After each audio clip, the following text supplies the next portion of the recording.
Este tiempo es suyo. Muchísimas gracias, muy buenos días para todos. No sé si tengo para... sí, voy a compartir la pantalla para poder hacer la presentación de hoy día. Bueno, ya lo dijeron, mi nombre es César Basalar y soy psicólogo de profesión, pero creyente desde, bueno, bastante tiempo atrás. Para ser más exactos, en febrero del 1992. Entonces vengo como creyente ya poquito más de 30 años. Y el trabajo, pero como psicólogo, recién desde el 2015, por cierto, esto quiero aclarar, porque lo que voy a compartir el día de hoy, que es parte del curso que hacemos dentro de la institución, está relacionado tanto a la experiencia clínica dentro del trabajo psicoterapéutico que tengo, pero también a la experiencia ministerial, atendiendo ya hace muchos años en consejería familiar, en algunos casos consejería pastoral también, y trabajando con familias cristianas desde hace mucho tiempo. Trabajo con ambas poblaciones, cristianos y no cristianos, hay de todo, pero la mayoría de las personas a las que atiendo son creyentes y lo que voy a compartir está basado justamente en este tipo de experiencia que estoy teniendo.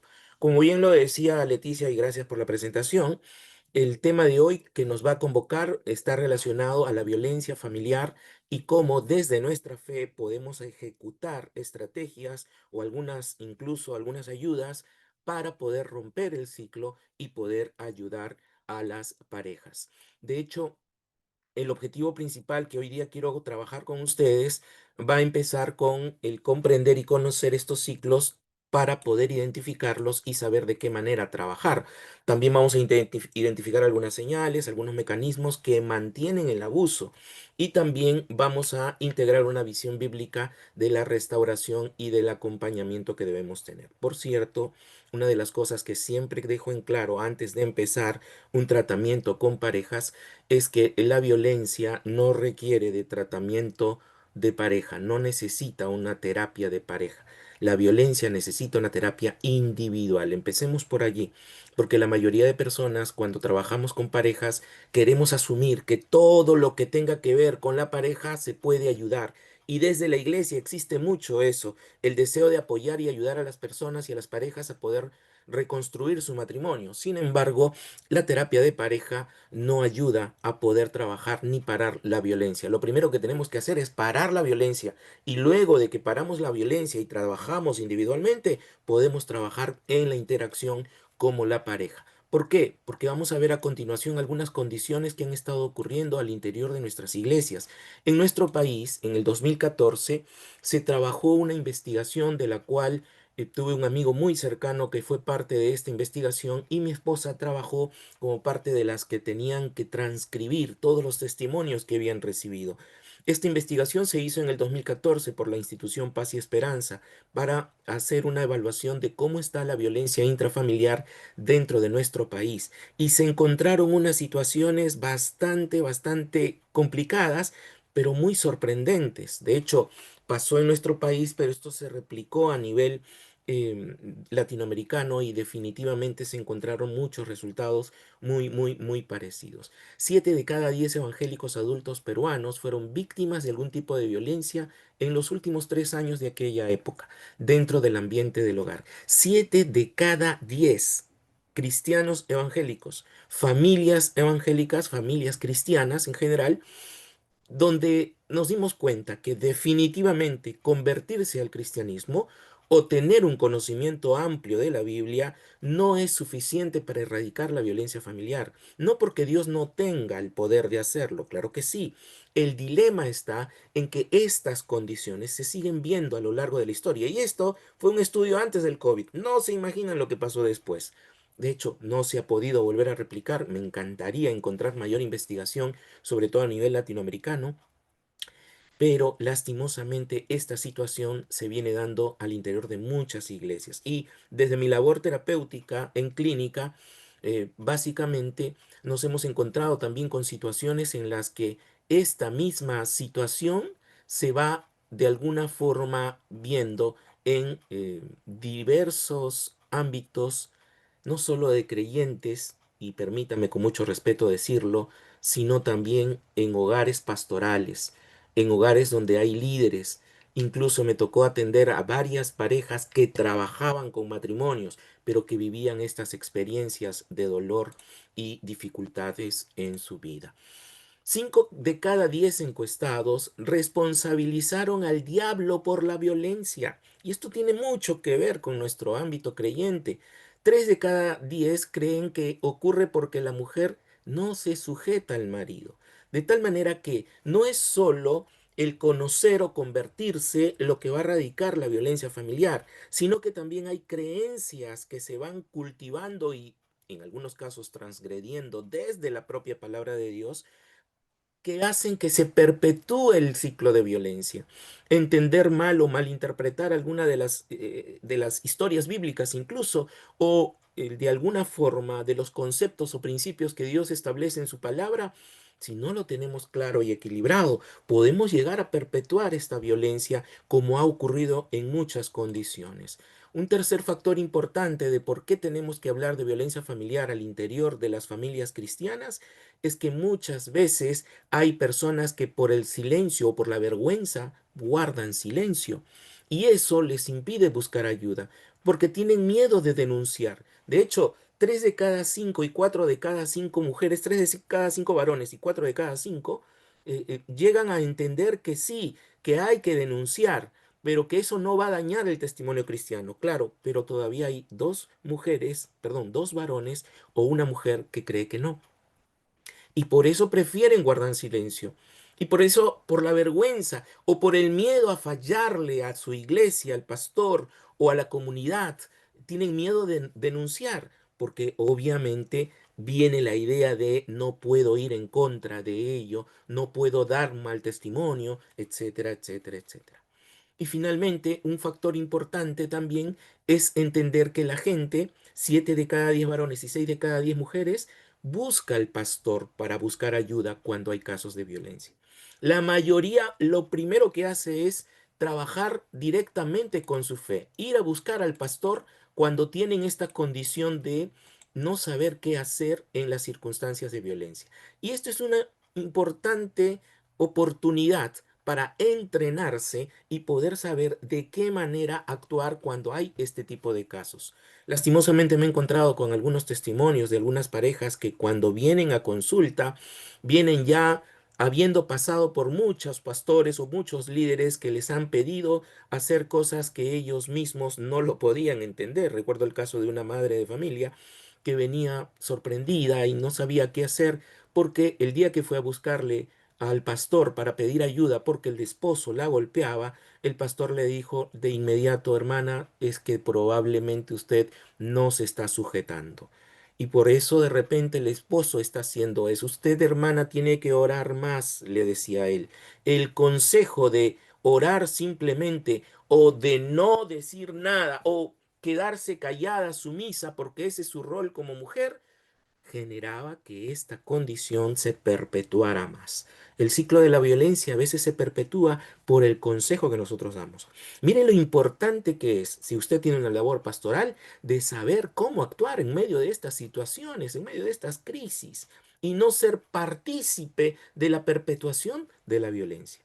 Insisto, esto fue una investigación del 2014, pero hasta ahora se vienen dando muchos de estos casos. Ojalá se pueda replicar en algún momento y poder hacer que esto se pueda desarrollar de una manera mucho más profunda.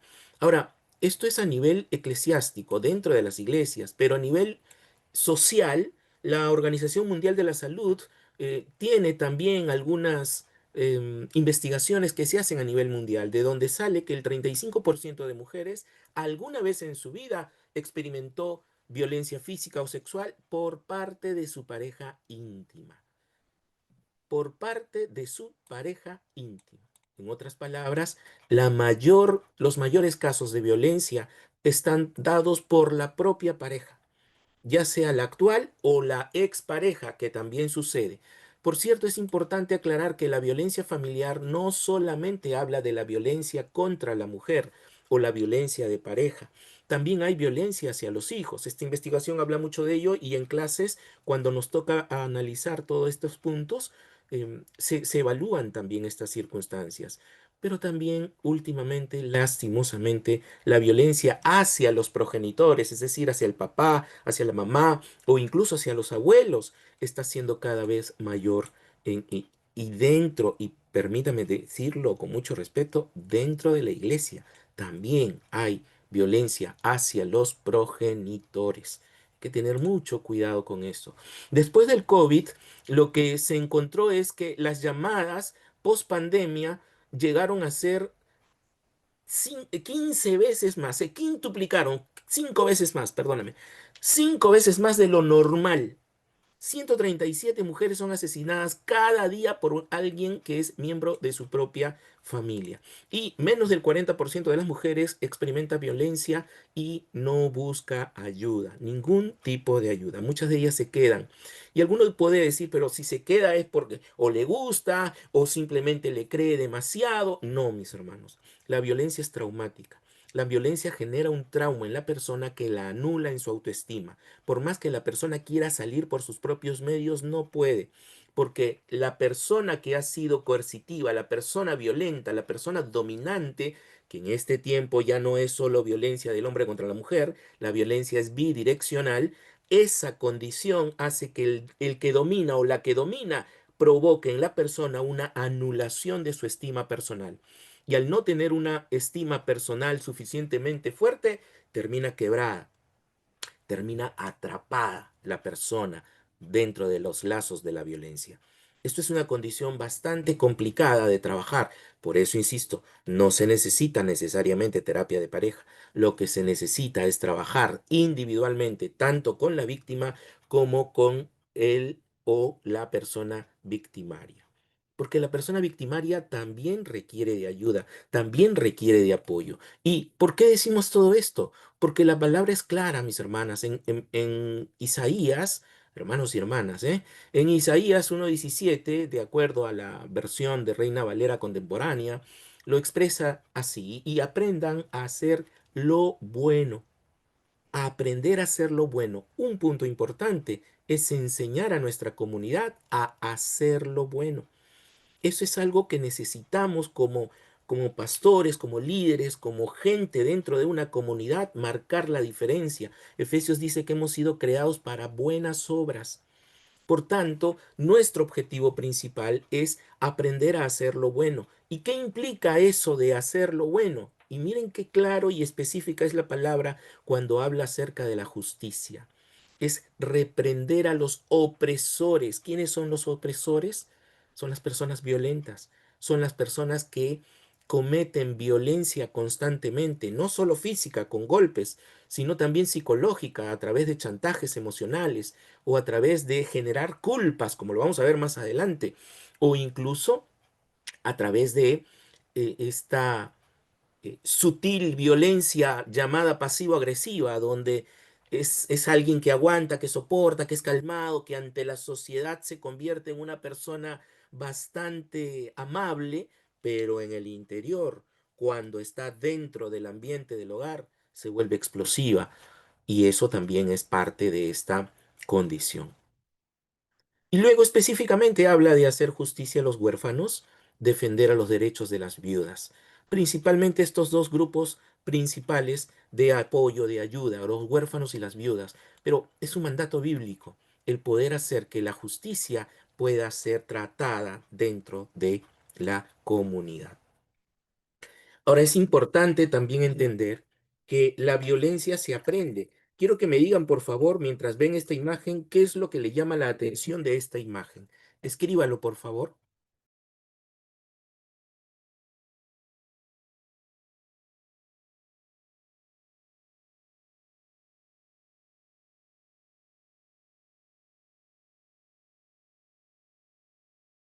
Los leo: miedo, violencia, se repite la violencia, muy bien.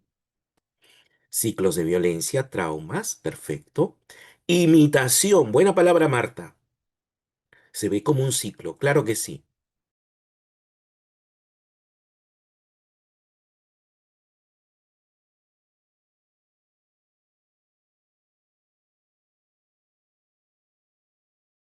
Perfecto, muy bien. ¿Saben qué? La violencia es generacional. también se hereda. Algunos investigadores hablan de el gen de la violencia incluso. ¿Por qué? Porque el niño que aprende en medio de un hogar donde las cosas se ven casi en común, cotidiano, la violencia termina generando esta clase de comportamientos.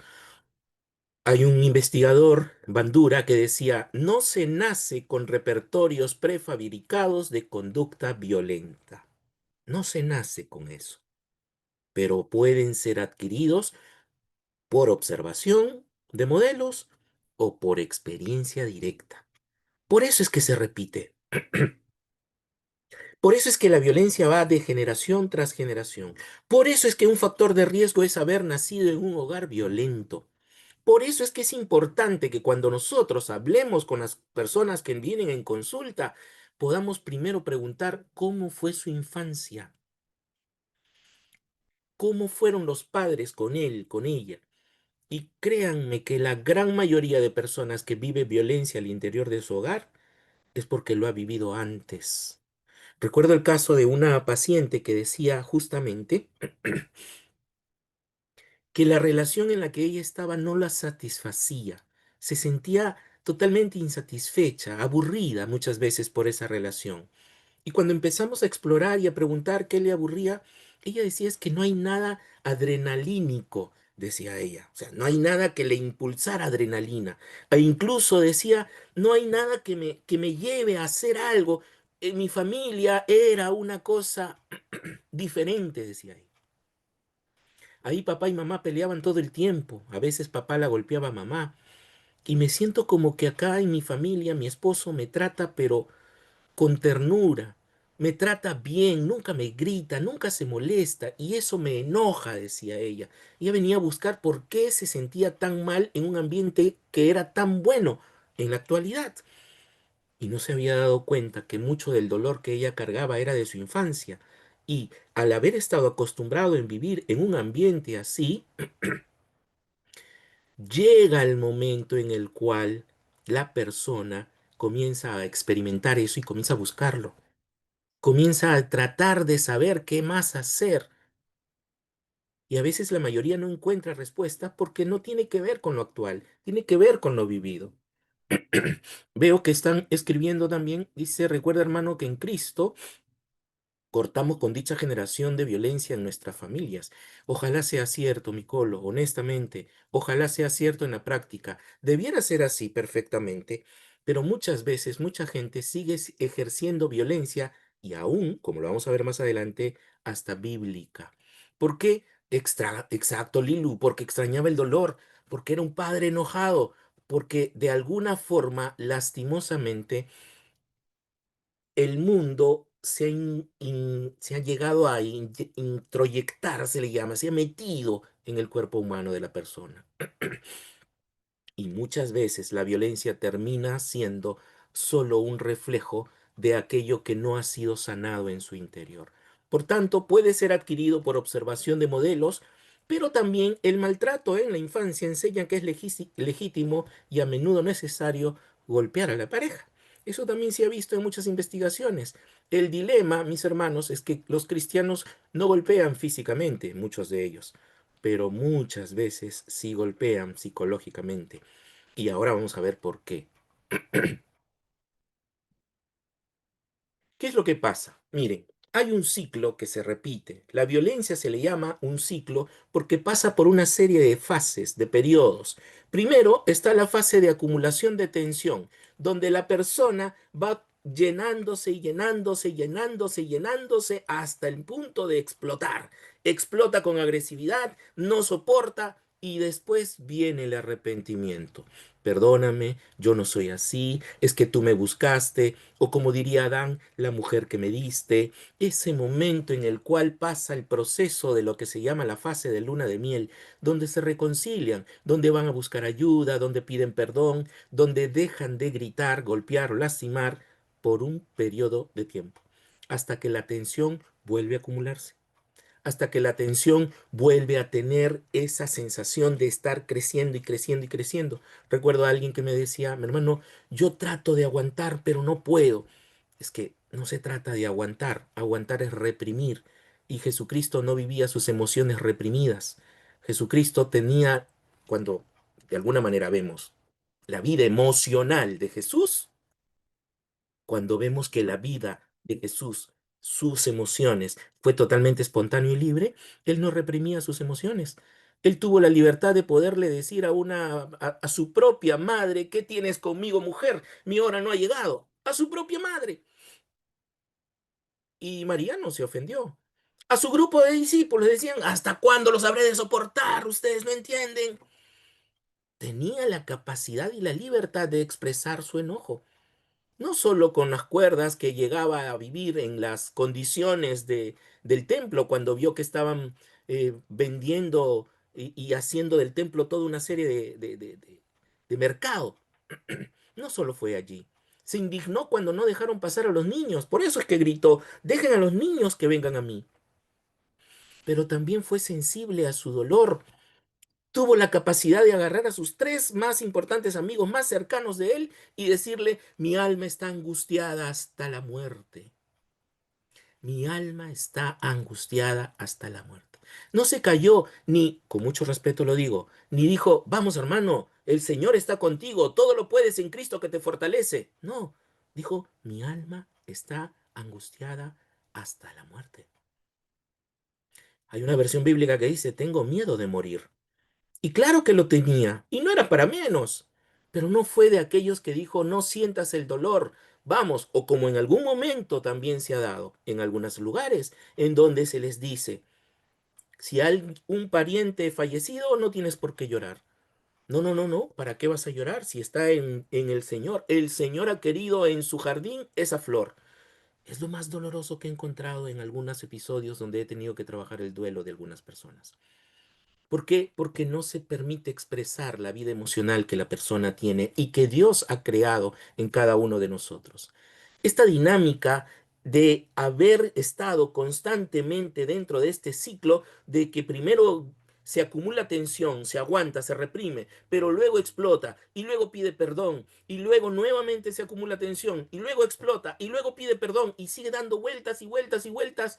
Eso es un ciclo que se repite constantemente y que tenemos que evaluar para saber cómo atender la duración, la frecuencia y la intensidad, porque no es lo mismo atender a una pareja que en una ocasión tuvo la explosión de ira en que lastimó a su pareja por alguna razón o medida, y otra cosa es que lo haga constantemente.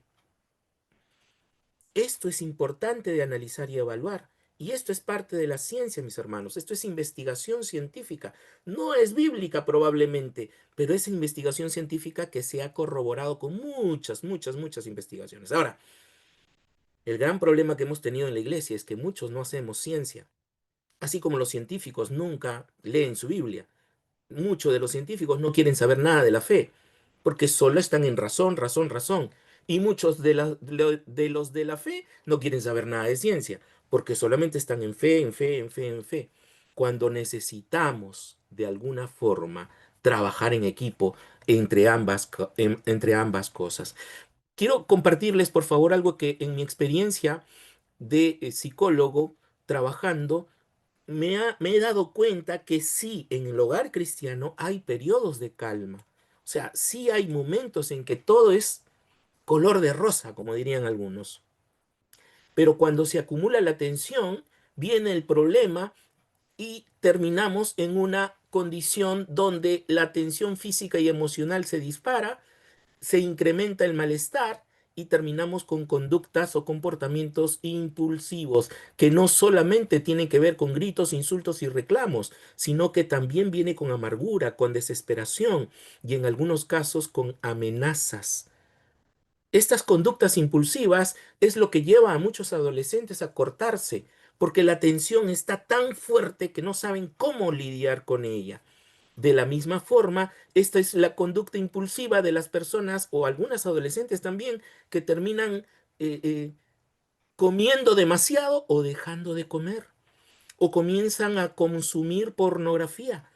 Estas conductas impulsivas terminan siendo la forma de escapar, explotando de toda esa tensión acumulada.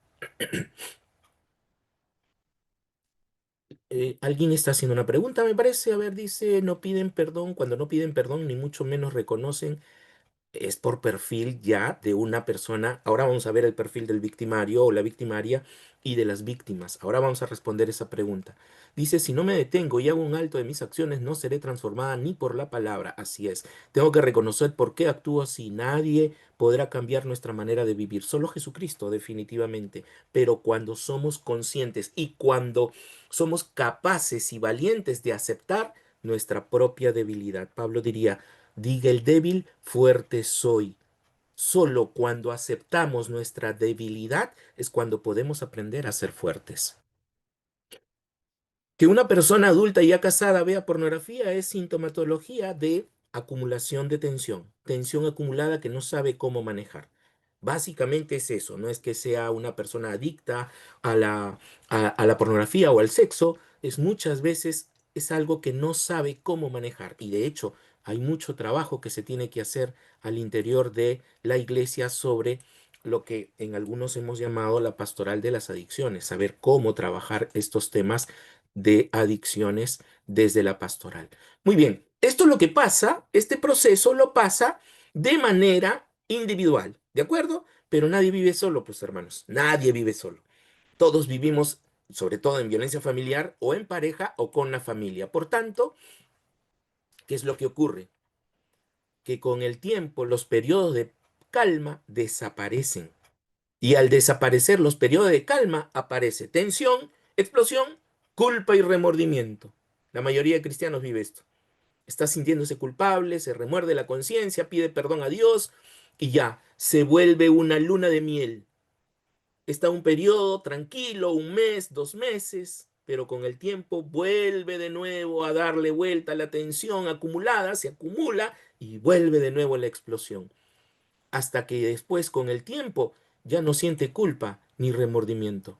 Y viene el momento más difícil y más complejo y grave de poder trabajar, cuando solo hay tensión, explosión, tensión, explosión, tensión, explosión.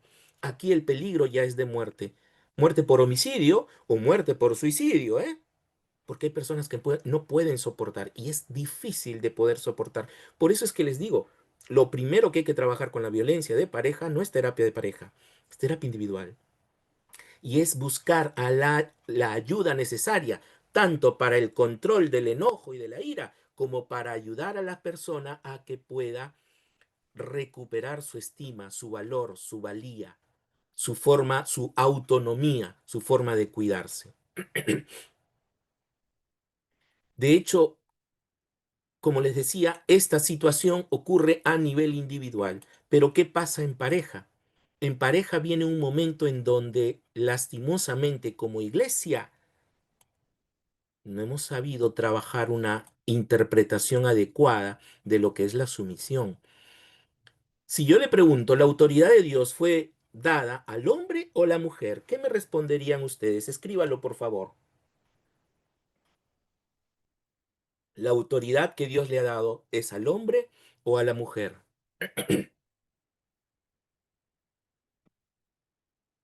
Al hombre, muy bien. ¿Quién más dice? Al hombre. Bien. A los dos, dicen por acá, Yomi. Al hombre, al hombre, al hombre. Al hombre. La gran mayoría dice al hombre. Perfecto. Vamos a verlo entonces.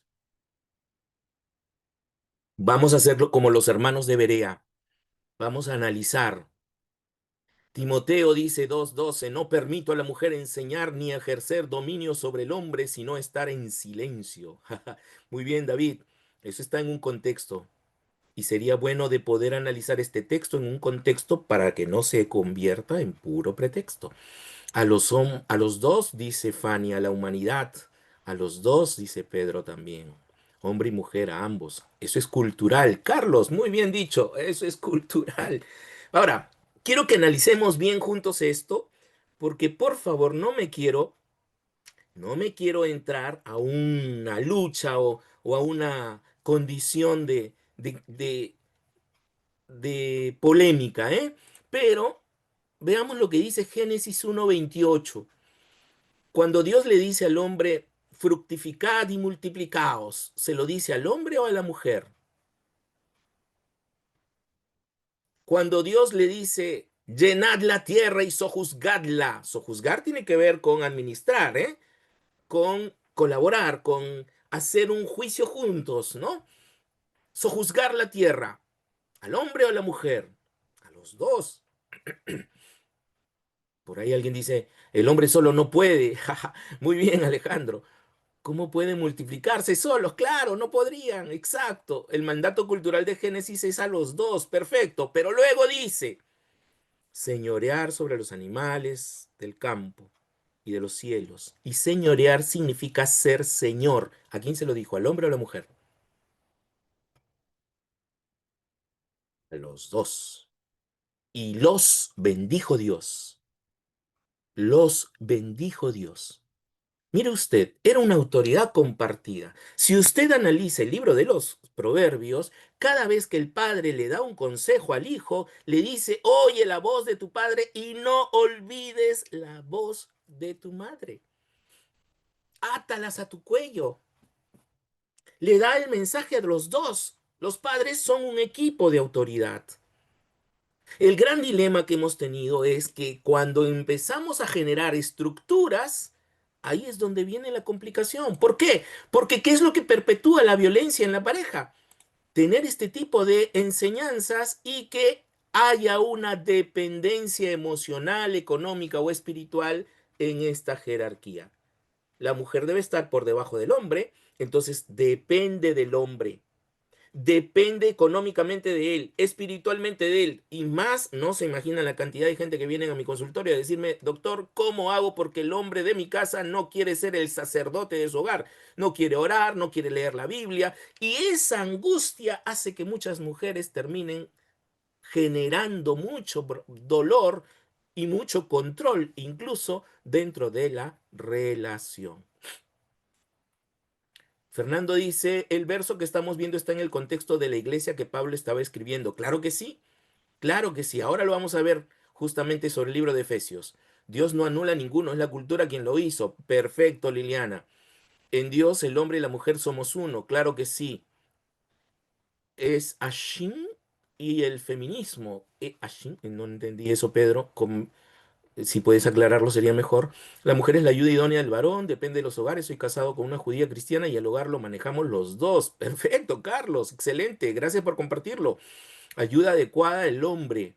Es el Ezer Kenegdo, ahora lo vamos a ver. Wilber dice, las casadas estén sujetas a sus maridos. Perfecto, Wilder, ahorita vamos a ver ese versículo. El hombre es la cabeza, claro, la cabeza es la que da vida. La mujer es el cuerpo según la iglesia, como lo dice Efesios. Ahora vamos a verlo, ¿de acuerdo? Eso es machismo. Pero ¿de dónde nace el machismo, Pedro? Perfecto. Porque hay un momento en que se pierde todo este equilibrio de poderes. Estamos hablando de Adán y su mujer antes de la caída, que por cierto no se llamaba Eva antes de la caída. Él la llama Isha, ayuda idónea, es ser kenegdo. No la llama Eva aún, la llama después de la caída, le pone por nombre Eva. ¿Por qué? Porque primero era su varona, era la que estaba con él, la que salía de sus huesos y de su carne, pero luego le asumió el rol, la madre de los vivientes. Eso significa Eva. Primero la trataba como su igual, pero después dijo, no, ella es la madre de mis hijos. Y eso cambió todo, mis hermanos. ¿Qué pasa en Génesis 3:16? A la mujer le dijo, multiplicaré en gran manera tus preñeces y con dolor darás a luz a tus hijos. Qué curioso, siempre les pregunto esto en clase, ¿cómo podría alguien que nunca dio a luz saber que va a dar a luz con dolor si nunca conoció el dolor? Bueno, esa es otra historia, no vamos a meternos en el tema de la paternidad de ellos, pero como consecuencia de el haberse comido el fruto prohibido, termina diciendo, tu deseo será para tu marido y él se enseñoreará de ti. ¿Eso fue un mandato o fue una consecuencia del pecado? ¿Por qué? Porque si es mandato, significa que la mujer tendría que estar por debajo del hombre como consecuencia de su pecado.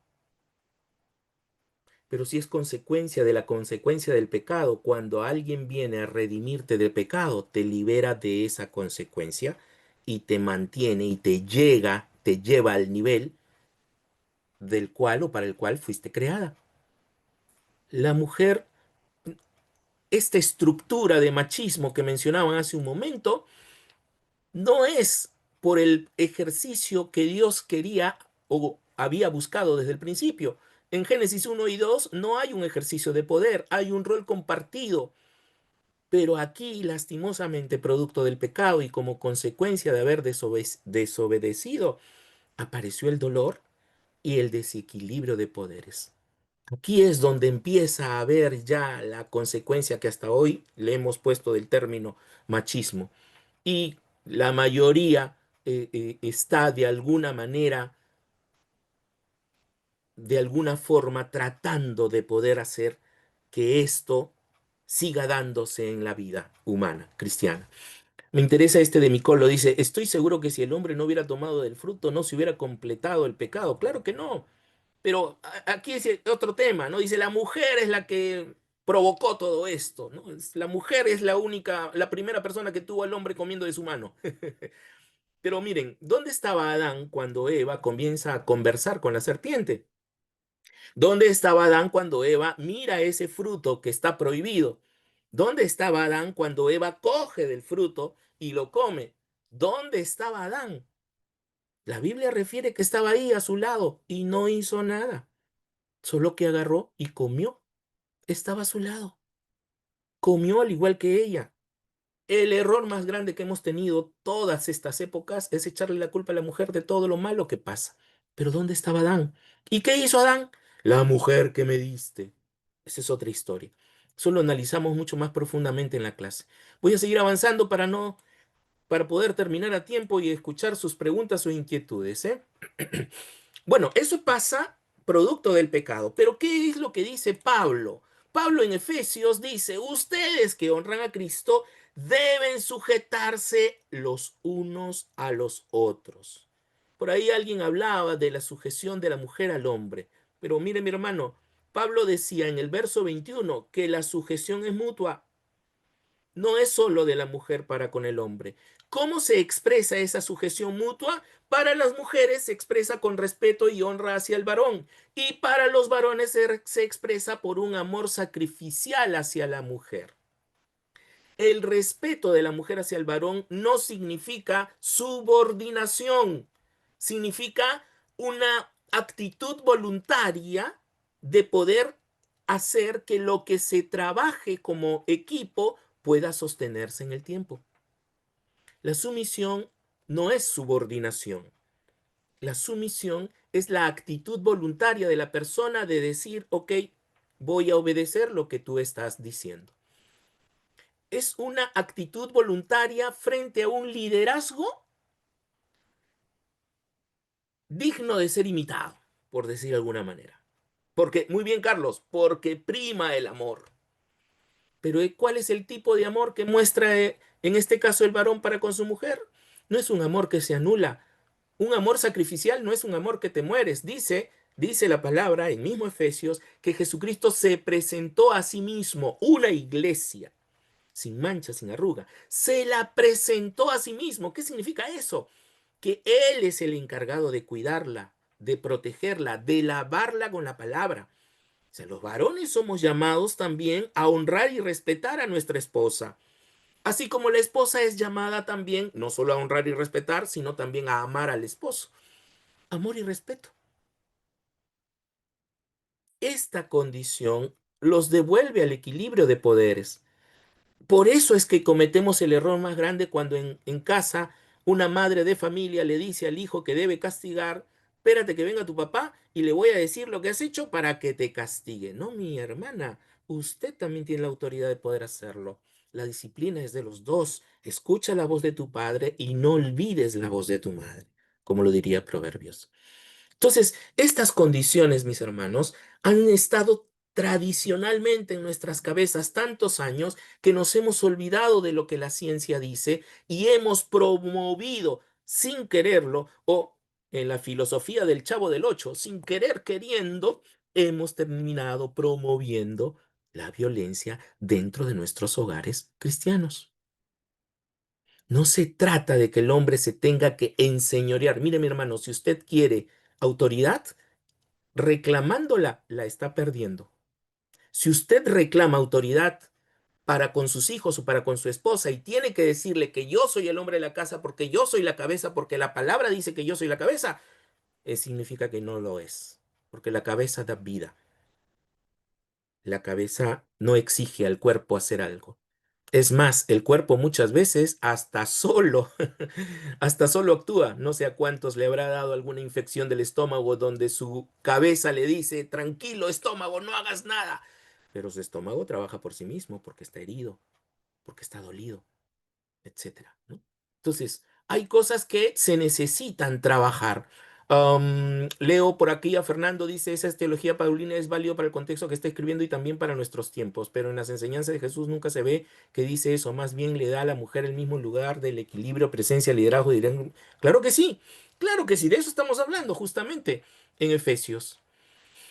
Vamos a ver justamente estas condiciones. ¿Cómo son los tipos de agresores y cómo son los tipos de víctimas? Primero tenemos un agresor que se llama el controlador coercitivo. ¿Quién es esta persona? Es el que usa textos bíblicos para justificar su dominio. Estamos hablando de esto dentro de matrimonios cristianos, ¿eh? Pero también existe este mismo controlador coercitivo en la vida social, en el mundo. Manipula espiritualmente con amenazas de si tú no haces caso, el juicio de Dios viene contra ti. O incluso he escuchado a algunos decir es que tú no te estás sometiendo y por eso Dios nos ha castigado.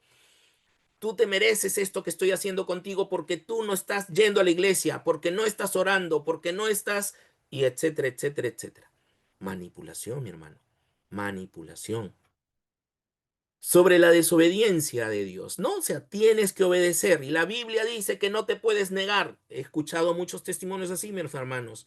La Biblia dice que no te puedes negar. Así que yo soy tu esposo y tú tienes que tener relaciones sexuales conmigo aunque te duele la cabeza o aunque no quieras. Como también he visto lo contrario, mis hermanos, ¿eh?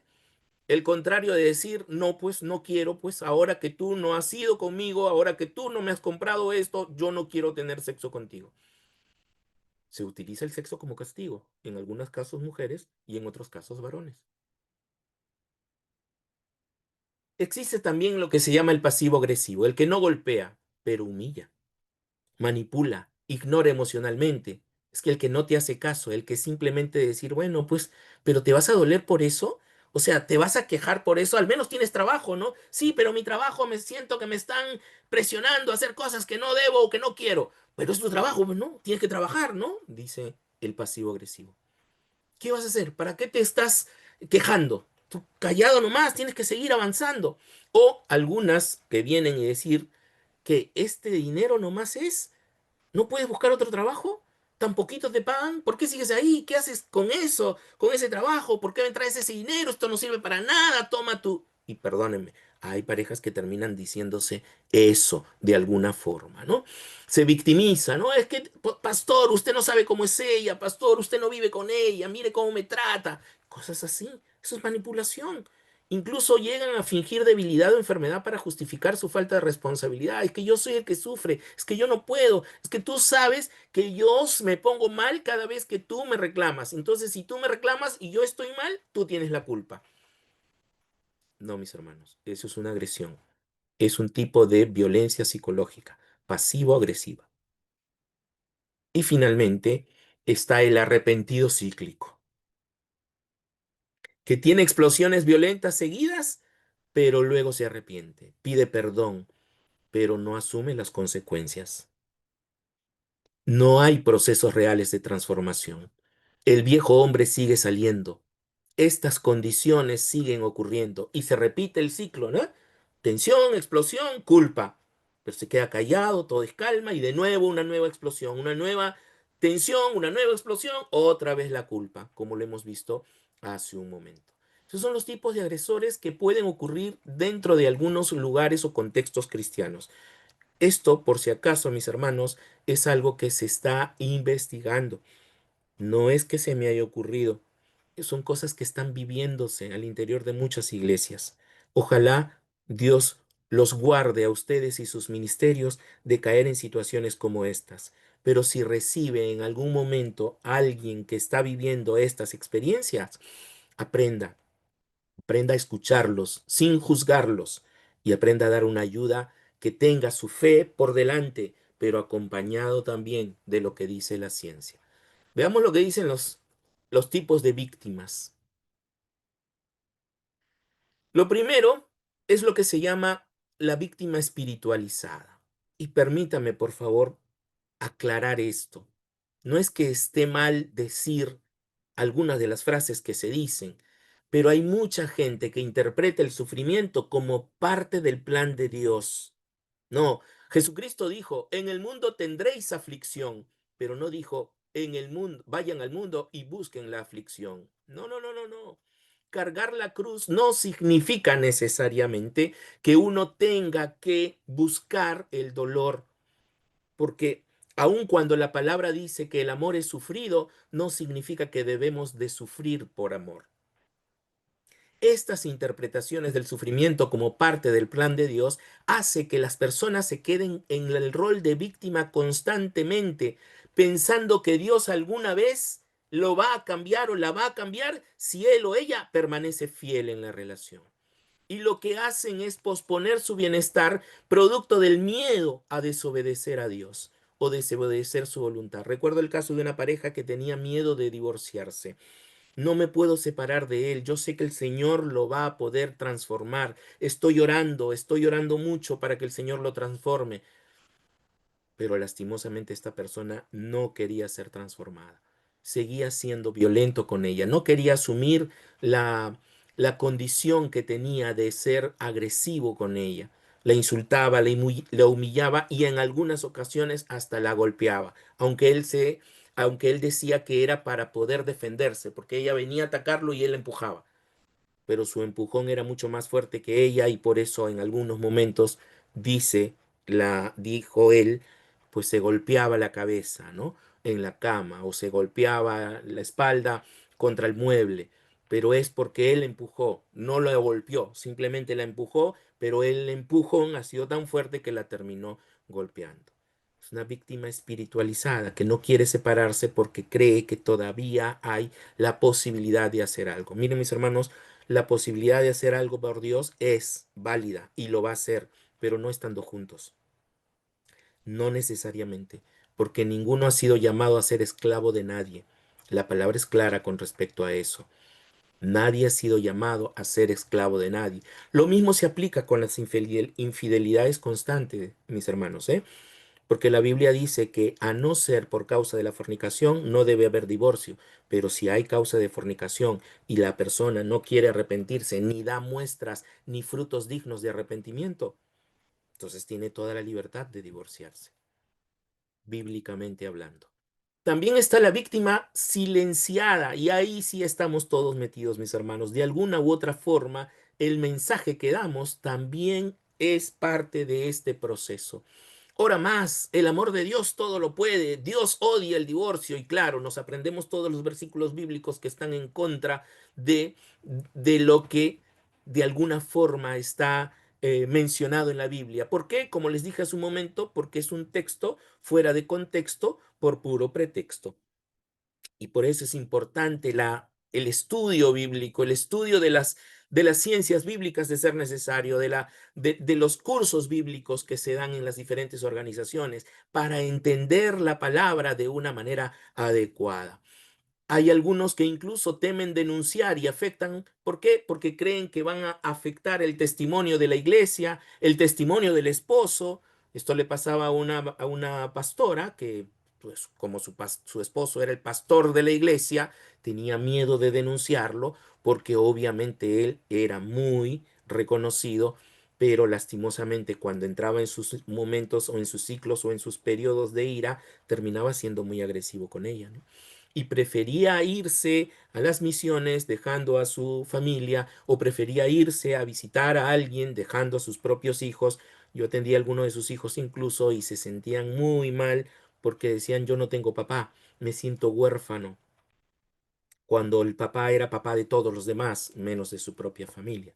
Un pastor decía en algún momento, hablando con pastores que muchos de ellos eran infieles en su matrimonio y cuando todos se comenzaron a sentir un poco ofendidos por lo que dijo, él dijo, este pastor dijo, pues claro, ¿cómo no van a ser infiel si usted está cuidando a la mujer de otro en vez de cuidar a su propia mujer? Usted está cuidando a la esposa de Cristo más que a su propia esposa porque le dedica más tiempo al ministerio, a la iglesia o a lo que sea fuera de su hogar que a su propia hogar. Víctimas silenciadas por el mensaje que a veces solemos dar. Y también están las víctimas con historia, producto de un abuso físico, abuso emocional o incluso abuso sexual dentro de su infancia. Tienen patrones normalizados de sufrimiento que ya dicen, bueno, pues hoy es sábado, no es ningún problema, ¿no?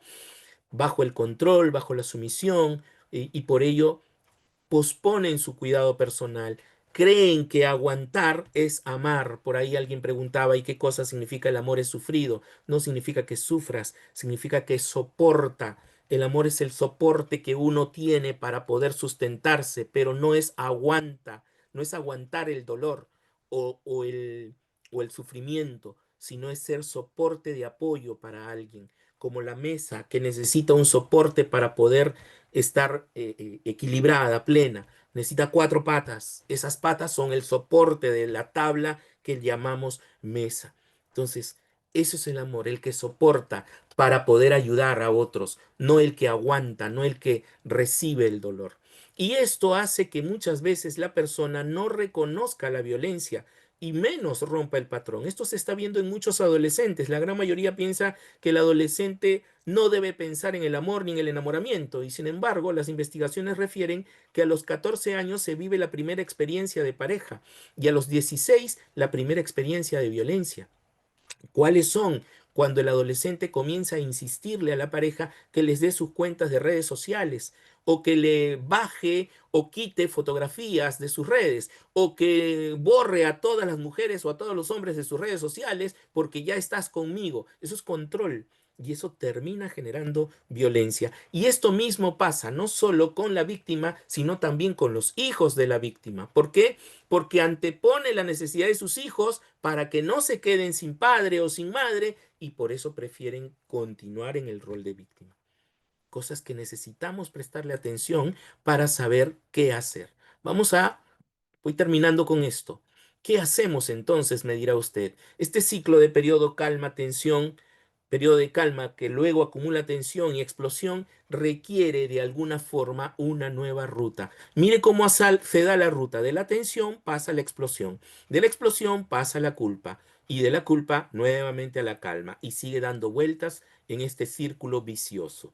Pero ¿cómo lo convertimos en un círculo virtuoso? Pues cambiando de ruta. Tenemos que aprender a hacer pausas. Hay diferencia entre responder y reaccionar. El que reacciona es como un foco que aprietas el interruptor y se enciende o vuelves a apretar el interruptor y se apaga. Es una reacción. Pero quien responde es más bien como la plancha, que para calentarla hay que enchufarla y esperar un tiempo determinado.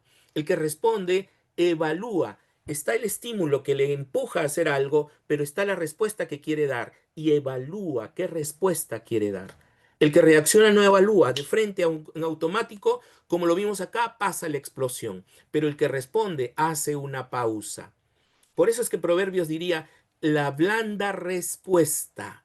Y hay que enseñar qué significa la blanda respuesta. Porque uno cuando responde analiza y piensa lo que va a decir. Por tanto, una respuesta no es algo impulsiva, es algo pensada.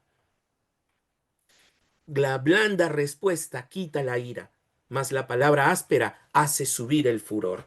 ¿Y qué cosa es una palabra áspera? Una palabra de maldición, como le llaman algunos, pero una palabra que es impulsiva, una palabra que sale de nuestras bocas y que de repente no hemos querido decir, pero producto de la impulsividad ha salido.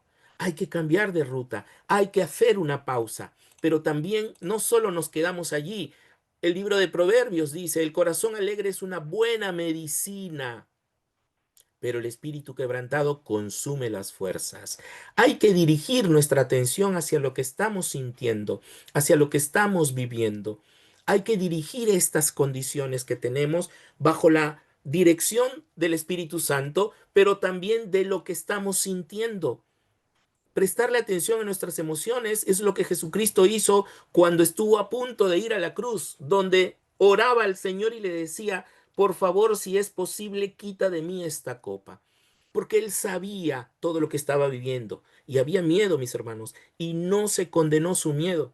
Incluso hubo rechazo cuando Jesucristo gritó que ya todo es consumado. Cuando gritó Elí, Elí, lama sabactani, lo que estaba diciendo era, Dios mío, ¿por qué me has abandonado? Lo que estaba expresando Jesús era lo más profundo de su ser. Se sentía abandonado. ¿Y habría estado abandonado Jesús? Pues yo creo que sí, porque estaba cargando en él el pecado del mundo y Dios, que es 3 veces santo, no puede estar cerca del pecado. Por tanto, tuvo que irse. Por eso dice que se oscureció todo. Por eso dice que hubo terremoto. Por eso dice que Jesús gritó, ¿por qué me has abandonado? La vida emocional es muy importante en todo esto, mis hermanos. El error más grande que hemos cometido como iglesia, y me incluyo porque también lo he predicado en algún momento, es llamar a algunos cristianos que son emocionales como si fueran carnales. Hemos querido apagar las emociones, reprimirlas, y Jesús no reprimía, las encauzaba, que es muy diferente. Sabía a quién decirlos. Usted nunca les va a escuchar decir a Jesús hipócritas a sus discípulos. Se los decía a quien debía decírselo, pero a sus discípulos los trataba con amor, con ternura, pero también con firmeza. Bien, Alejandro, es infinitamente santo, sí, lo decía por lo que dice Isaías, pero igual, es válido, es infinitamente santo. Entonces, dirigir la atención a lo que sentimos es absolutamente importante y válido, pero también no solo lo que sentimos, también a lo que pensamos. Pablo diría en Corintios que debemos de llevar cautivo todo pensamiento a la obediencia de Cristo. Por tanto, debemos aprender a pensar en lo que pensamos. Y de hecho, Filipenses lo diría Pablo también. Concéntrense, miren esta nueva versión, la versión, la nueva traducción viviente, es en la versión que estoy utilizando. Es concéntrense en todo lo que es verdadero, todo lo honorable, todo lo justo, todo lo puro, todo lo bello y todo lo admirable. Piensen en cosas excelentes y dignas de alabanza. Mira, mi hermano, usted no puede evitar pensar. Va a venir pensamientos a su mente.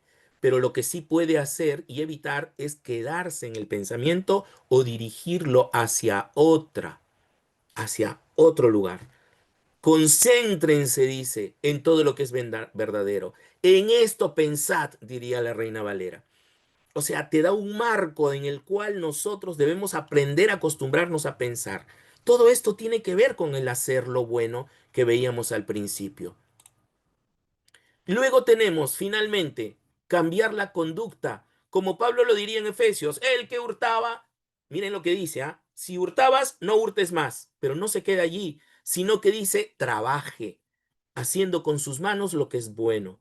Entonces, si hacías algo que dañaba, deja de hacerlo, pero reemplázalo por algo que sea beneficioso, no solo para ti, sino también para otros.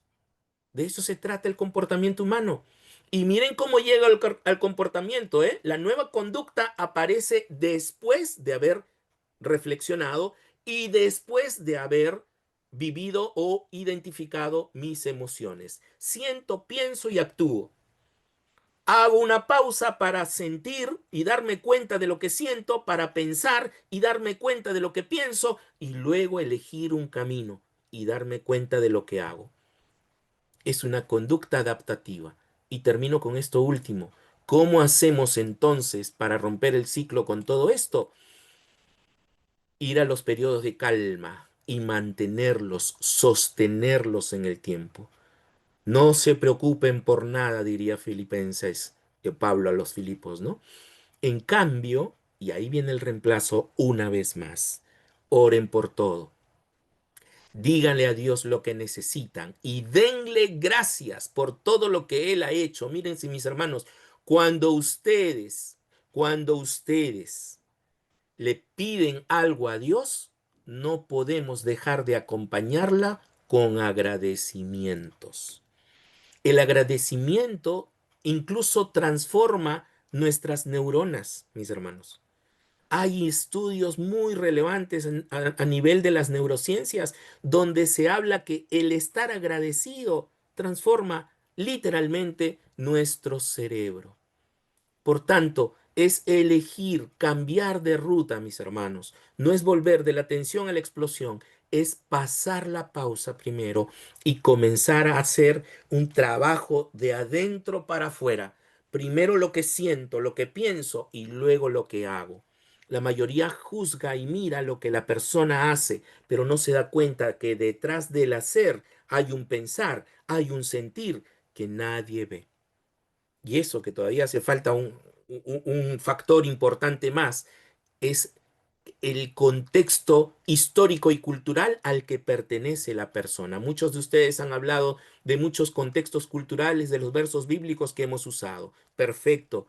Pero esos principios deben ser contextualizados a este tiempo histórico que estamos vendiendo, que estamos viviendo. Perdónenme, que estamos viviendo y trabajar estas condiciones para hacer lo que finalmente quiere Dios que hagamos. Somos llamados a ejercer justicia, a restaurar y a cuidar. Proverbios 31 diría al rey Lemuel, su propia madre le diría a él, su propia madre. Habla a favor de los que pueden, de los que no pueden hablar por sí mismos. Garantiza justicia para todos los abatidos. Sí, habla a favor de los pobres e indefensos y asegúrate de que se les haga justicia.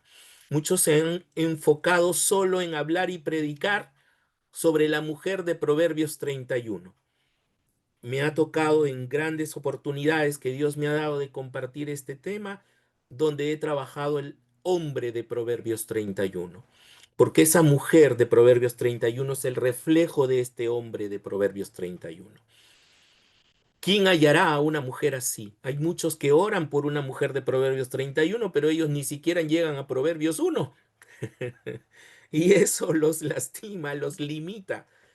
Somos llamados a ejercer justicia, mis hermanos, a restaurar y cuidar a la vida que Dios nos ha dado.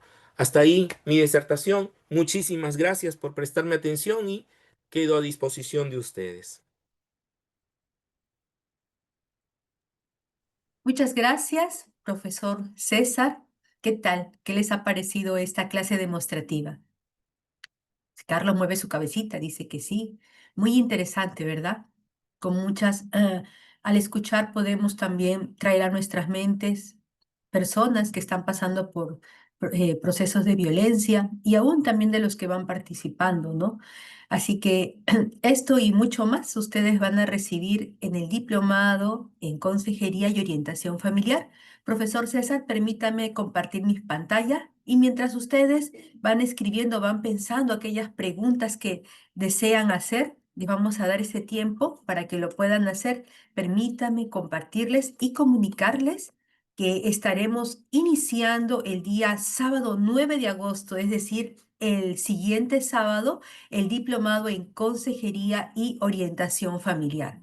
Este diplomado tiene un tiempo de duración de 4 meses y usted va a poder adquirir herramientas y también habilidades necesarias para poder guiar a las familias, para poder resolver conflictos, fortalecer los vínculos familiares y mejorar la comunicación. Va a poder usted desarrollar su capacidad de escucha activa, empatía y cómo intervenir en situaciones que son complejas. Para ello usted va a recibir un programa completo que va a combinar aspectos teóricos, pero también prácticos y experiencias terapéuticas y trabajos grupales. Aquí lo interesante de este diplomado es que no es una clase plana, sino hay una dinámica participativa en la cual el estudiante, ya sea en tiempo real o también a través de la plataforma, puede también exponer ciertos casos o se hacen estudios de caso en tiempo real para que también con ayuda del docente puedan recibir el consejo o la guía adecuada. Dentro de los cursos o las materias que se realizan, son en total 6. y va como ejemplo el curso La familia como sistema, que lo enseñará la profesora María Ibáñez, Relaciones intrafamiliares por el profesor Roberto Flores, Psicología del niño por la profesora Indira Calle, Psicología del adolescente y joven por la profesora Elizabeth Gómez, Atención pastoral al trauma por el profesor Mauricio Calderón y Crisis y resolución de la violencia familiar por el profesor César Basalar. Así que les invitamos a que ustedes puedan participar. El objetivo de este diplomado es promover familias saludables mediante la formación de consejeros familiares que hagan uso de herramientas psicopastorales que ayuden a la resolución de conflictos al interior de las familias. ¿Quiénes pueden participar? Líderes, pastores, docentes, psicólogos, médicos y toda aquella persona que desee aprender de estas herramientas psicopastorales para fortalecer a las familias. Este diplomado puede llevarse en tiempo real, pero también puede llevarse de manera asincrónica con el uso del campus bíblico virtual, que es la plataforma de las Sociedades Bíblicas Unidas. Así que voy a dar pase a mi compañera Mireya Tunarosa. Ella es de la Sociedad Bíblica de Colombia y es la directora del campo tecnológico, así que voy a invitar para que también pueda dar información acerca de la plataforma que hacen uso nuestros estudiantes. Adelante, Mireya.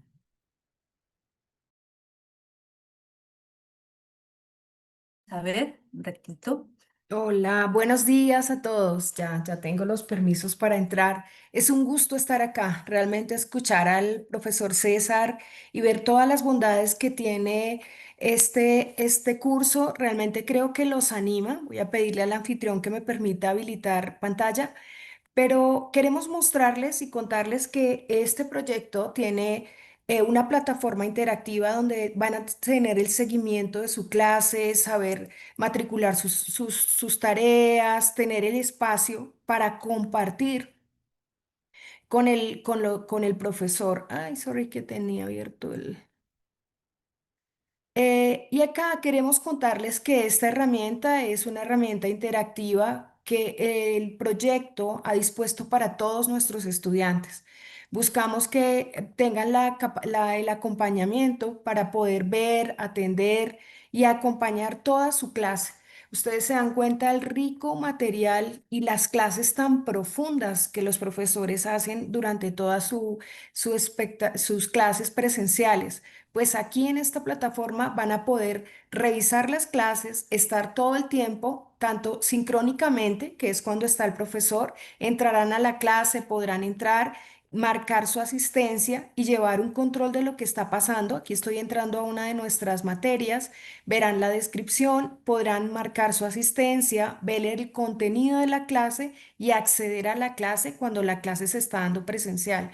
Nosotros buscamos que ustedes siempre tengan las temáticas, las tareas, las entregas que tienen que hacer en cada módulo y a su vez en cada clase ver la clase las veces que quieran. Ustedes ven la ricura de esta clase y lo profundo que requiere que muchas veces la repitan, vuelvan y las escuchen.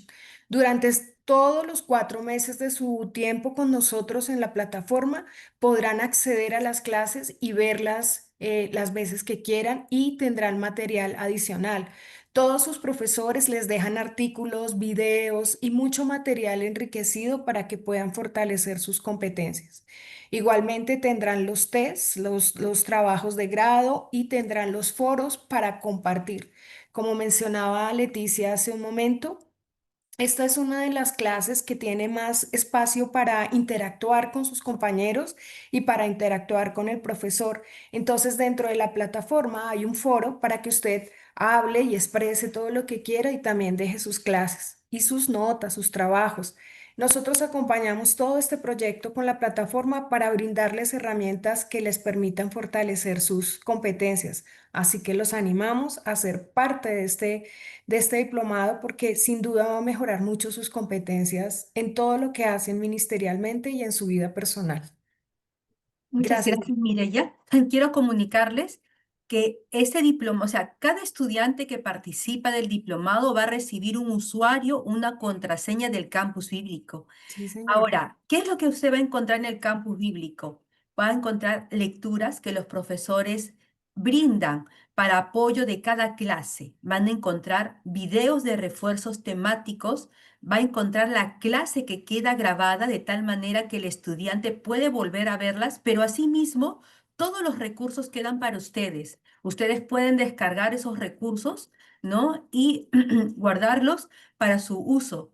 Así que también ese diplomado puede llevarse en tiempo real y también de manera asincrónica. Aquellos estudiantes que dicen, pero yo los sábados trabajo, no dispongo de tiempo, pero usted con el uso de la plataforma durante la semana, en el tiempo que usted tenga, puede llevar el diplomado sin ningún problema.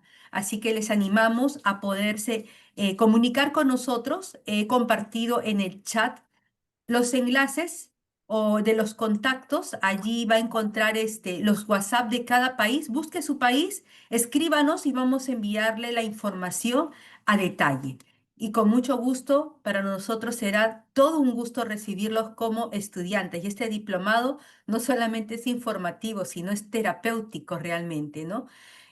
Vamos a entrar en un tiempo de preguntas. Harvey Vera, ¿puedes, por favor, activar tu micrófono?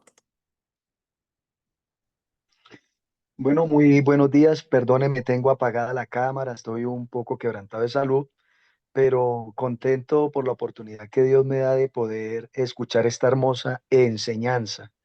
Muy agradecido con el profesor. Decía algo muy cierto. A veces no queremos decir con eso que Dios no tenga el poder ni sea todopoderoso, pero hay campos científicos que debemos experimentar y qué bonito poder combinar estas cosas, claro está, sin abrir una puerta de pronto a este creciente número de divorcios que estamos teniendo todos los días, ¿no? Creo que Dios es transformador y aún lo imposible Él lo puede hacer.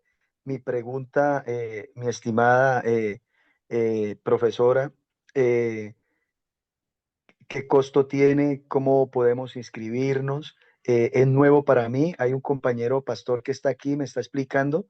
Es nuevo para mí, pero sí deseo, si todo este material, una vez estemos inscritos, lo podemos tener, porque creo que más que una capacitación, esto nos va a servir para ayudar, como decía el profesor, esto no lo estamos viviendo fuera de la iglesia, esto nos está sucediendo dentro de nuestra iglesia. Tenemos miles de casos y de verdad me interesa si este material, por lo menos este que el profesor también acabó de darnos, lo pudiéramos obtener, sería maravilloso. Muy amable y Dios me le bendiga.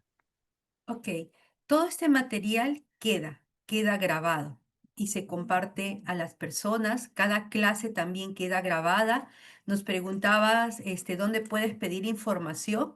Nuevamente estoy compartiendo ahí. Ahí hay en el chat de este Zoom estoy compartiendo los enlaces de los WhatsApp. Busque en su país, cliquee y pida información. Nosotros les vamos a hacer llegar la información. Sí tiene un costo, es un diplomado internacional con docentes de diferentes países de Latinoamérica y tiene múltiples herramientas que vamos a poder enviar. Yomi, escribe a Perú y te envío la información. ¿Ok? Muy bien. Vamos con las preguntas a Martita o Micolo. Micolo, por favor, abre tu micrófono, luego Martita. Adelante. Juan Pablo, deje llamar así. Ok, Marta, puedes activar tu micrófono. Hola, Adelante, Micolo. Te escuchamos. no soy Micolo, soy Michelle. Ok, Michelle. Adelante, Michelle. ¿Qué tal? Buenos días. Primero agradecer a Dios por la oportunidad de escuchar esta gran enseñanza, ¿no? De parte de un ponente muy preparado. Y bueno, la pregunta que quisiera hacerle es, con respecto al tema, obviamente, es que encontré una similitud ¿no? en las características que dio de la persona agresiva, que es el agresivo cíclico. ¿Cómo podría, en mi caso, yo he identificado pues esa, ¿no? Esa, vamos a decir, esa condición de agresividad cíclica. ¿Cómo podría hacer para ayudar a mi pareja en relación a esa condición, a esa situación? ¿Cómo podría, qué pasos debería seguir para ayudarla, ¿no? Porque ese es el propósito, creo, ayudarnos y salir de esa situación, de ese problema, ¿no? Sí, básicamente esa es la pregunta. Perfecto. Dos cosas importantes en esto, Michelle, y gracias por tus palabras, gracias por compartirlo. De hecho, no podemos cambiar aquello que no conocemos. O sea, lo que conozco puedo cambiar. Lo que no conozco me va a ser difícil de cambiar. Y lo que conozco necesito comprenderlo para cambiarlo. Por tanto, conozco, comprendo y recién allí puedo ejercer algún tipo de cambio. Porque hay gente que puede conocer, sí, estoy reconociendo que soy muy enojón o que soy muy agresivo, pero ¿por qué soy así? No lo entiendo. Simplemente lo soy y eso puede perjudicar. Por tanto, el proceso es conocer para comprender. Pero una vez que comprendo, necesito aceptarlo. Aceptar significa tener la capacidad de reconocer lo que estoy viviendo y entenderlo como parte de lo que me pasa a mí.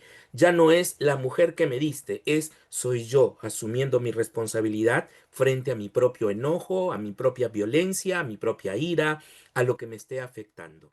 Por tanto, entonces seguimos con la secuencia. Conozco, comprendo, acepto y cambio. Lo que conozco puedo cambiar, pero hay un proceso. Por tanto, es importante ayudar a las personas a reconocer el proceso y, de hecho, buscar la ayuda necesaria, que puede ser una ayuda pastoral, pero que también puede ser una ayuda profesional si se diera el caso. Definitivamente requiere un acompañamiento profesional para poder ejercer cambios que puedan sostenerse en el tiempo, porque yo entiendo, y esto es muy común, a veces cuando el Señor toca nuestras vidas, nos emociona muchísimo y nos ayuda a cambiar, pero ese cambio debe ser no solo del momento, sino que debe permanecer en el tiempo. Lo que conozco, comprendo, lo que comprendo, acepto, lo que acepto, cambio. Y solo así puedo seguir desarrollando este procedimiento. Espero haber respondido tu pregunta, Michelle. Muchas gracias. Adelante, David Raimundo. Por favor, active su micrófono. Muy buenos días con todos. Agradezco en primer lugar al Señor, a Dios, por darme esta gran oportunidad de participar de esta charla dictada por el especialista, muy bueno, y a través pues, de la Sociedad Bíblica Peruana. Para mí ha sido un lujo de escucharlo. Quería saber, yo he estado ahorita un poco leyendo sobre esta investigación eh, dentro de dentro de las cuatro paredes. A ver, vamos a ver. Sí, disculpe, un ratito. Dentro de las cuatro paredes y, y definitivamente este es un gran estudio. Sin embargo, quería yo hacer una pregunta al psicólogo y de paso también a usted, que es, definitivamente se ha escuchado, eh, se ha escuchado pues un conjunto de, de resultados de esta investigación. Quería saber desde la Sociedad Bíblica Peruana qué proyectos o si hay un proyecto que está empezando a ejecutar para poder reducir pues, esta cantidad de personas de siete, pues siete, hay siete violencias, ¿no? En el hogar evangélico hay siete, de 10 hay siete pues, casos de violencia en el hogar. Entonces, lo que quería yo consultarles si actualmente hay un proyecto. Gracias. Ok, muy bien. Como Sociedad Bíblica Peruana ha desarrollado unos libritos que se llaman Familias Saludables. Permítanme mostrarles.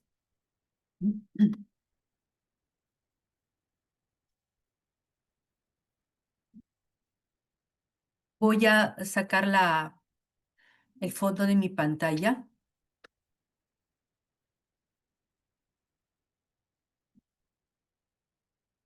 Arriba dice familias saludables.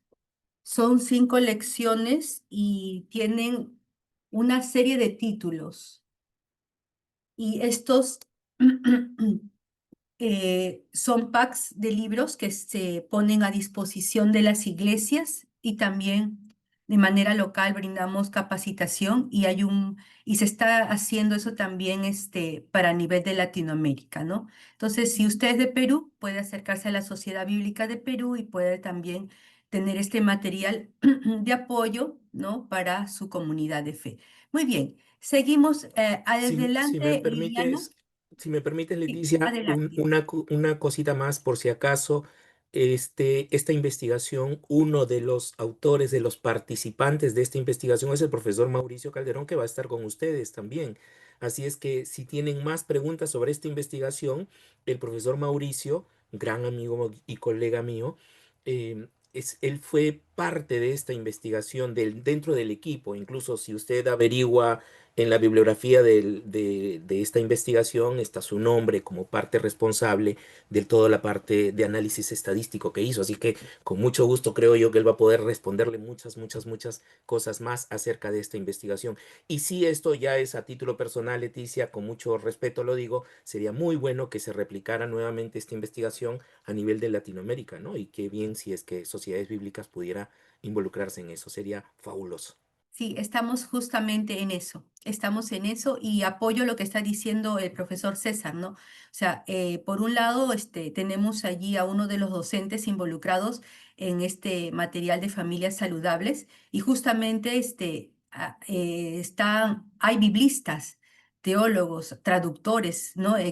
Han estado involucrados en este material y también justamente en los diplomados son esa calidad de docentes que tenemos, ¿no? O sea, no solamente son teóricos, sino como el profesor César Basalar, Mauricio y todos los que enseñan están inmersos justamente en el trabajo de familias, son líderes en sus comunidades de fe. Muy bien, Liliana, apertura tu micrófono. Adelante, el tiempo es tuyo para tu pregunta.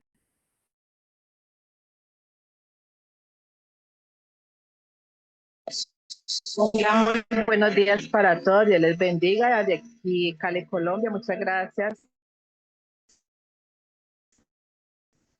por muy importantes.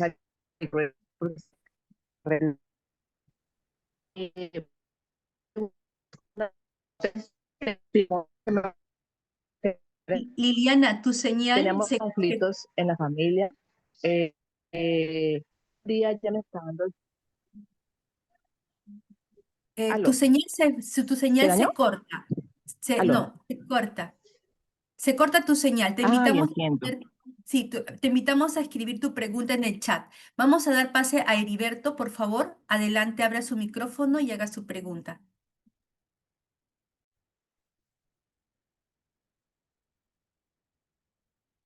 Sí, buenos días, Dios les bendiga, muchas bendiciones. Quería preguntarle acerca del diplomado para el medio de pago, ¿no? Es que no, pero no encuentro como el link para hacer la transferencia de pago para el diplomado de familia. De qué parte es usted? ¿De qué país? Estoy en la ciudad de Pereira, Risaralda, Colombia. Colombia, perfecto. Hermano Heriberto, por favor, en el chat estamos compartiendo los enlaces. Ahí dice Colombia.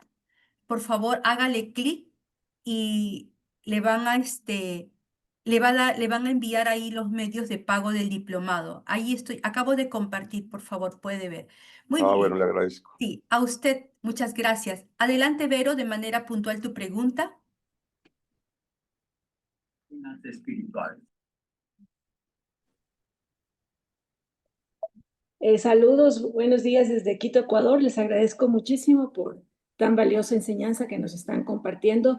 Mi pregunta es, nos compartieron la pantalla acerca del el cuadro, acerca de rompiendo el ciclo, ¿no?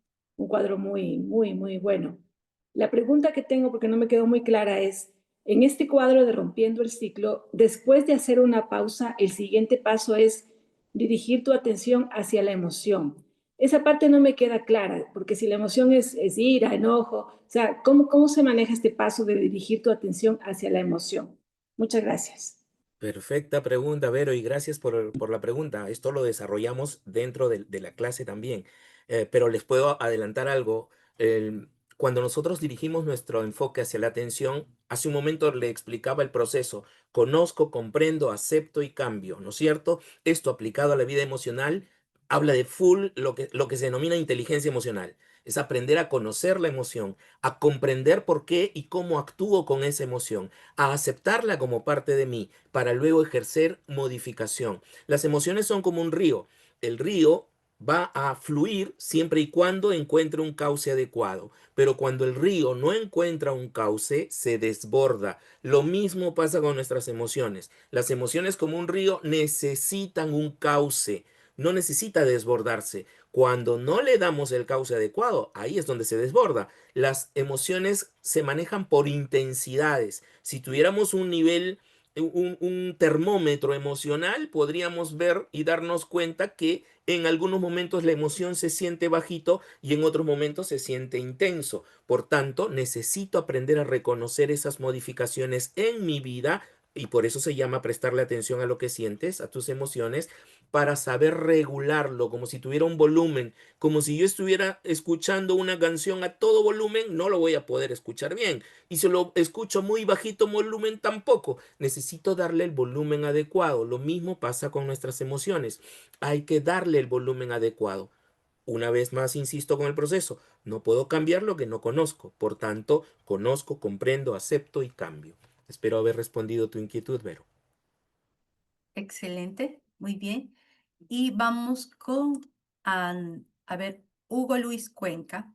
Adelante con su pregunta, active su micrófono. Buenos días, muchas gracias por esta maravillosa e interesante clase. Yo quería preguntarle al pastor, en la actualidad la ciencia ha avanzado bastante en estos temas. Se ve un enfoque desde el punto de vista psicológico, social, hasta político, creo. Y creo que la iglesia no es ajena a esto. Y yo que quería preguntarles, ¿por qué sigue aumentando los divorcios en el mundo? Ya la estadística está llegando que cada 2 matrimonios uno se divorcia. Y ese uno que queda todavía vive en conflicto, en una guerra continua. Así es, Hugo. Y por otro lado, lo más grave, o sea, hay que ser realista. Los jóvenes ya no quieren casarse. ¿Por qué, pastor? Bueno, por lo mismo que se están divorciando, ¿no? Los que están adentro quieren salirse y los que están afuera quieren entrar. De hecho, es muy acertada tu apreciación, Hugo, definitivamente. Pero bueno, estamos en los últimos tiempos también, eso también tenemos que comprenderlo. Estamos en un tiempo histórico donde ya es el final de los tiempos, ¿no? Entonces, eso también, creo yo, es la respuesta a todo lo malo que está pasando. Y de hecho, no es que vaya a mejorar todo esto, sino por el contrario, esto puede incluso hasta empeorar. Pero la Biblia habla de que podamos nosotros como iglesia sembrar en lo bueno, trabajar en lo bueno. Los divorcios se van dando no porque digamos, yo diría, los divorcios legales se están dando más seguido, porque los divorcios emocionales, hace rato que hay muchas parejas que ya están divorciadas emocionalmente, cuando no se hablan, cuando duerme cada uno en un ambiente diferente, bajo el mismo techo, pero en cuartos diferentes, cuando no hay intimidad entre ambos, cuando ni siquiera se hablan o cuando sí se hablan es para quejarse, criticar. Hay un trabajo que hacemos nosotros en el clase que se llama Los cuatro jinetes del apocalipsis de la comunicación, basada en John Gottman, donde habla justamente del por qué es que se llegan a divorciar las personas. Se llegan a divorciar principalmente por cuatro jinetes, que él lo llama así, ¿no? Uno y el mayor de todos y el más complicado de trabajar es el desprecio, pero eso viene acompañado de la crítica, viene acompañado de la evitación y de alguna forma de la humillación constante que se dan. Entonces, pueden haber muchos factores para ello. No es que haya una sola única condición. Y dentro de matrimonios cristianos también están habiendo muchos divorcios, pero insisto, no por una sola causa. A veces el divorcio no es causa de la separación de un matrimonio, es más bien la consecuencia de la separación de un matrimonio. El matrimonio empieza a separarse, a distanciarse cuando dejan de ser un equipo. Y en el distanciamiento, así como yo los tengo a ustedes ahorita y probablemente alguno de ustedes lo ve, alrededor de ustedes hay otras ventanitas de otras personas, ¿no? Aquellos que han prendido en su cámara y aquellos que la tienen apagada. Por tanto, si yo como pareja, imagínense que mis dedos son una pareja, se van hacia un lado, va a conectar. Yo tengo aquí, por ejemplo, a Carlos Landívar como la ventana al costado de mi ventana.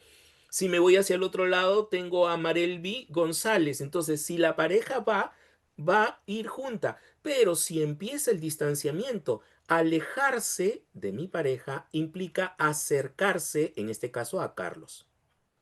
Si mi pareja se aleja de mí, se va a acercar a Marelvi. Entonces, alejarse es acercarse. No hay manera de que usted se aleje de alguien sin acercarse a alguien. La distancia es el riesgo para llegar a un divorcio. Así es que no hay una sola causa, son múltiples causas, pero lo que debemos buscar es encontrar la mejor forma de vivir en paz. Incluso sea que estén divorciados o no, porque los hijos merecen padres que se traten bien, no que vivan juntos necesariamente. Y esto no es una apología al divorcio, sino por el contrario, es un dolor emocional que se vive. Hay divorcios que son muy dolorosos, como también hay otros que son bastante tranquilos y de hecho sufren menos. De igual forma sufren, pero menos que aquellos que son mucho más complicados. Así que eso se va a dar por los últimos tiempos y también porque las parejas ya no son tolerantes con las cosas que viven. Muy bien, adelante Marelvi con tu pregunta. Abre tu micrófono. Buenos días, licenciada Leticia, y saludos al profesor César y a todos. ¿En qué momento, profesor César, un caso lo puede atender el pastor o yo puedo detectar que debo remitirme hacia un profesional? Gracias.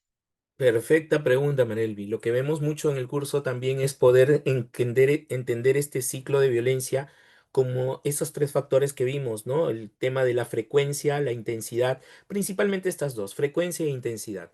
En la medida que las cosas van siendo más frecuentes y la intensidad va creciendo, hay una fórmula que trabajo. Mayor frecuencia y mayor intensidad, mayor probabilidad de convertirse en una enfermedad. Por tanto, debemos de ser claros y saber y ser honestos cada uno de saber cuánto podemos trabajar. Esto que tú has preguntado, Marelvi, empieza por la honestidad personal.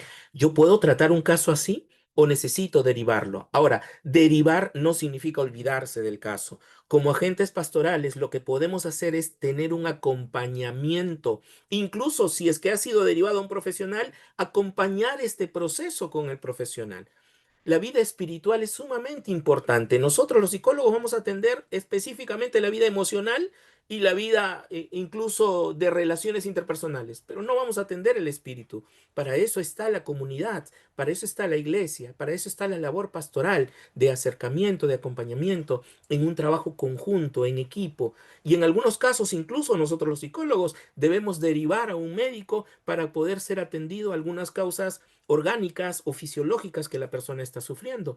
Y en algunos casos va a tener que ser atendido por un médico psiquiatra o por un médico nutricionista, incluso en algunos casos, o de acuerdo a la especialidad que se necesita. Entonces necesitamos hacer una red de apoyo, un trabajo en equipo. No es solo único, no es una persona la que va a ayudar, es un equipo el que puede ayudar. Muy bien, profesor César. Quiero agradecer a cada uno de ustedes por conectarse a esta clase demostrativa. Vamos a compartir esta clase en los WhatsApp de cada país y en caso usted no esté en los WhatsApp, escríbanos escríbanos y vamos a estar enviándoles la información. Deseamos en el Señor contar con su presencia en este diplomado. Ya usted ha visto la calidad de enseñanzas y lo pertinente y la información tan rica y aplicable que se enseñan en estos diplomados. Les envío un gran abrazo a cada uno de ustedes. Les invitamos a abrir sus micrófonos y a despedirse. Profesor César, muchísimas gracias.